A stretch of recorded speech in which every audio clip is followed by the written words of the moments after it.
রাজশাহী গেলাম, বিমানবন্দরে রাজশাহী নামলাম, ঠাকুরগাঁও মাহফিল। দ্রুত বিমান লেট করছে, ডিলে হয়েছে 2-3 ঘন্টা। তো গাড়ি নিয়ে দাঁড়ায় আছে ওরা। সন্ধ্যা হয়ে গেল, মাগরিবের নামাজ পড়লাম এয়ারপোর্টে।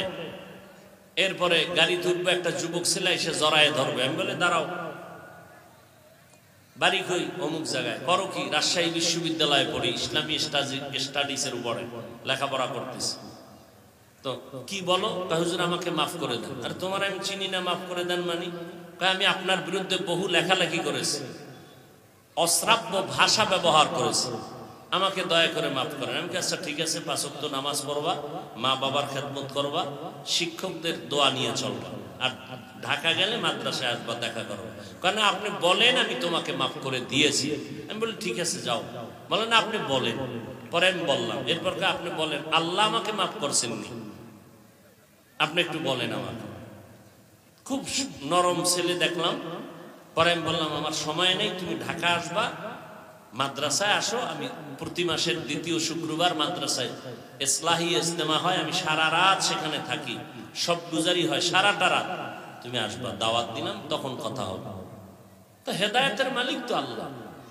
কই আমি কাউকে তো ছোট করার জন্য কিছু বলি না। আল্লাহ তো দিলের খবর জানে। আল্লাহ যদি বডির হিসাবে বিচার করতেন তাই তো দুনিয়াতে মানুষই থাকতো না। আল্লাহ তো বিচার করেন জিহ্বা দিয়া নয়, আল্লাহ বিচার করেন অন্তরের হালাত দেখে। হায়, আরেকটু সময় কি সামনে নেওয়া যাবে? তাহলে 2 গুণ হলো আল্লাহর হক। বলেন কার হক? আর 2 গুণ বান্দার হক। আল্লাহর 1 নাম্বার হক ঈমান আনো, 2য় হক আমল করো, নেক আমল। 3য় হক 2 যে বান্দার 2 হকের প্রথম গুণ, তুমি ঈমান আমলের দাওয়াত অন্যকে দাও।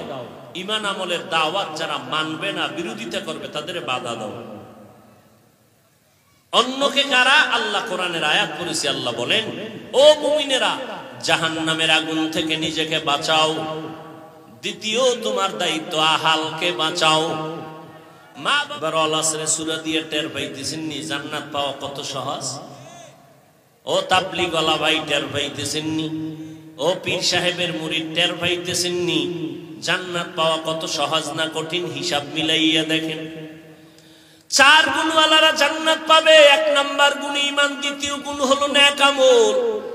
আপনি ঈমান আনলেন, নেক আমল করেন, তাহাজ্জুদ পড়েন, জায়নামাজে দাঁড়াইয়া রাতের বেলা কাঁদেন, এরপরও জান্নাত রিজার্ভ হবে না। আরো 2টা গুণ মাত্র। আল্লাহর হক আপনি আদায়ের সিঁড়িতে আছেন, বান্দার হক আছে আরো 2টা।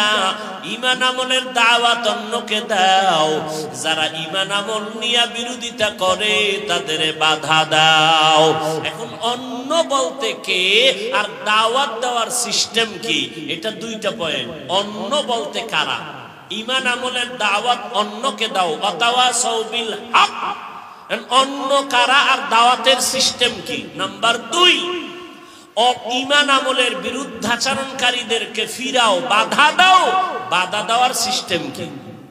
সিস্টেম আছে না নাই? কি? যে নামাজ পড়বে না তার সাথে কোনো সালামও নাই, কালামও নাই, এইটা। আর কি? আর একটা হইলো যে কানে ধইরা মসজিদে ঢুকাই দিব, দরজা তালা লাগাই দিব, সারাদিন নামাজ পড়। কি? সব নিয়ম আল্লাহর রাসূলের তরিকায় শিখাইয়া দেওয়া হয়েছে, সাহাবায়ে কেরামের আদর্শ আর নমুনার মাধ্যমে। ভাইয়ের আমার, তাহলে অন্যকে দিবেন দাওয়াত, কেমনে দিবেন এবং অন্য কারা? এই অন্যদের মধ্যে প্রথম সিরিয়ালে আহাল। কারা? আহাল। ইয়া আইয়ুহাল্লাযীনা আমানু কু আনফুসাকুম ওয়া আহলিকুম নারা ওয়াকুদুহান নাস ওয়াল হিজারা আলাইহা মালাইকাতুন গিলাযুন শিদাদুন লা ইয়াসুনাল্লাহা মা আমারাহুম ওয়া ইয়াফআলুনা মা ইউমারুন।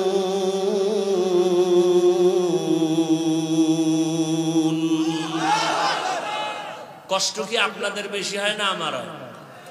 কথা কন না, আমার না আপনাদের? আমার কথা ঠিক। আপনাদের বাড়ি কি আমার থেকে দূরে? ঢাকার থেকে কেউ আইছেন যে এখন বয়ান শুনে ঢাকা যাইবেন? হ্যাঁ, এত তাড়াহুড়া কেন করেন?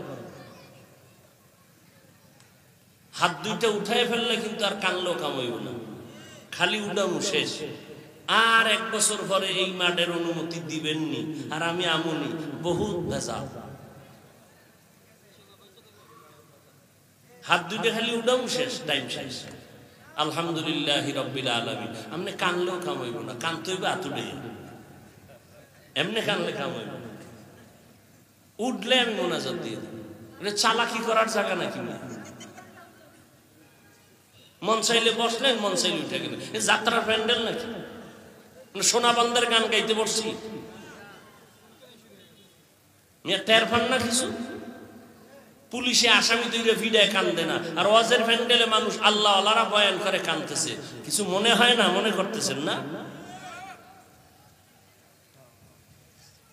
বসার বিছনা নেই, ওই জোতা পাছার তলে দিয়ে বসে, বালুর মধ্যে বসছে, টের পান না কিছু?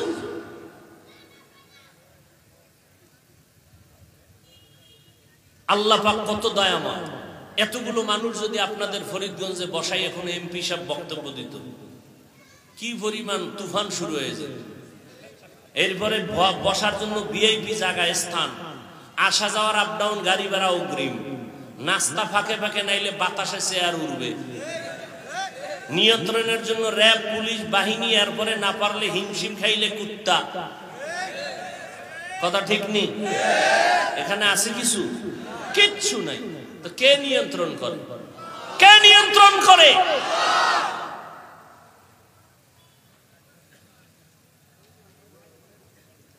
হেদায়েতের মালিক আল্লাহ। আল্লাহ যদি হেদায়েতের চাবিটা রাখতে মুখে কি হইতো আমাদের? দেখছেন নি, মেন কাজগুলো আল্লাহর হাতে। সম্মান দেওয়ার মালিক, রিজিক দেওয়ার মালিক, এটি মানুষের হাতে থাকলে কি উপায় হইতো? আমারে কত আগে মাইরে লইতো না খাওয়া, চিন্তা করে। যেই পরিমাণ দুশ্মনী আমারে লইয়া। বাংলাদেশের দ্বিতীয় আরেকজন আলেমের নাম আমি জানি না, যার বিরোধিতা করা হয় এই পরিমাণ যে আমাকে নিয়ে করা হয়। দ্বিতীয় কোন আলেম আছে বলে আমার জানা নেই। খোদ আমার ঘরে বাইরে আমার জাতি ভাই বেজাতি ভাই ইচ্ছারাও, এরপরও আল্লাহ পাক সম্মান রাখছেন না ফালাই দিয়েছেন? এটা আমার কোন বাহাদুরি? বলেন, রাস্তা দিয়ে আসি আর যাই, কত বাজে কথা গাড়ির মধ্যে বয়ে শুনি। একটা ছেলে বাজে কিছু কথা বলছে আসার সময়, ও বলতেছে আমার গাড়ি দেখছে, শুনতেছি আর চেহারাটা দেখতেছি যে এই যুবকের কে চিনি, কোন মায়ের সন্তান, কখন গাড়ির তলে বইরা মরবে, কে জানবে কি হবে, কখন কিডনি নষ্ট হয়ে যাবে। কারণ একটা পয়েন্ট বলি, লিখে রাখবেন, বাসায় লিখে রাখবেন, মাইয়ুরিদিল্লাহু বিহি খাইরান ইউফাক্কিহু ফিদ্দীন, রাসূলের হাদিস। বর্তমান পৃথিবীর শ্রেষ্ঠ একজন দার্শনিক বললে আমি ভুল হবে না, পাকিস্তানের শরিয়া বোর্ডের জাস্টিস মুফতি তকি উসমানী দামাত বারাকাতুহুম, তিনি হাদিসের উপরে বয়ান করেছেন এবং এক পর্যায়ে লিখেছেন, আল্লাহ যার কল্যাণ চান তাকে হেদায়েতের দৌলত তাফাক্কুহ ফিদ্দীন দান করেন। যার হেদায়েত চান না তার উপায় কি? তার নমুনা কি? তার প্রথম নমুনা আলেমদের বিরোধিতা করা। আলেমের বিরোধিতা করাই মানে তার উপরে আল্লাহর লানত, তার উপরে আল্লাহর হেদায়েত নাই, তার প্রথম প্রমাণ।